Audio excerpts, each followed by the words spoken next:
We get this question a lot, and it's a great question. When should I be stretching and when should I be foam rolling? So we're going to talk about two different types of stretching, and then we're going to get into foam rolling. So with stretching, there's two different types, right? There's static and then there's dynamic. With static stretching, that involves holding a position for a certain amount of time. So this is things like your hamstring stretch, reaching down towards your toes, or maybe your quad stretch, pulling that foot backwards. Doing this helps to increase flexibility and range of motion by putting a length on those muscles. It helps to lengthen them out. So this is really good for things that require a lot of flexibility, right? Things like dancers, gymnasts, if you do a lot of yoga, and then if you're just trying to improve your overall flexibility, this is a great way to stretch. Now, on the other hand, if you're doing activities or if you're in a sport that requires a lot of power and explosive movement, I would avoid doing this type of stretching. I would avoid static stretching beforehand, before your workout or your activity. And this is because muscles need springiness in them to generate that power, to store and release that energy for quick, fast, explosive movements. And when you statically stretch and you put too much length on them for too long, it can actually be detrimental.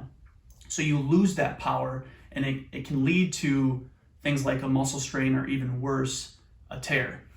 So with any of these activities, whether that's trying to generate power or you're doing a lot of flexibility stuff, it's perfectly fine to statically stretch after the fact. So the second one, dynamic stretching, that also involves putting some length into the muscles, but while going through active ranges of motion. So this could be things like your leg swings just back and forth, arm circles just going around for a certain amount of reps, cross body stuff there. Doing this increases your body temperature, and it helps to improve circulation and blood flow to the body. This is especially good if you're trying to generate power, those explosive movements, and even if you're a runner. This is a great way to warm up, just going through active range of motion before going on your run. So as a general rule of thumb with dynamic stretching, it's great to do beforehand, before your activity, after the fact, as a cool down, whatever that may, and then anytime throughout the day, really. Number 3, foam rolling here. So foam rolling's exploded in popularity, right, over the past couple of years, and it's for good reason.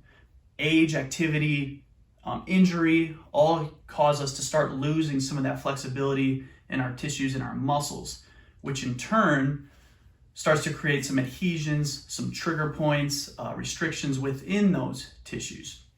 And along with that, we lose mobility in our joints naturally over time. So whether that's the spine, knee, hip, shoulder, we just start to kind of lose that pliability. So with foam rolling, using something like this, we can start to break up some of those adhesions or those trigger points. We can improve flexibility, improve range of motion, get some of that mobility in our joints back, and then ultimately decrease some of that pain.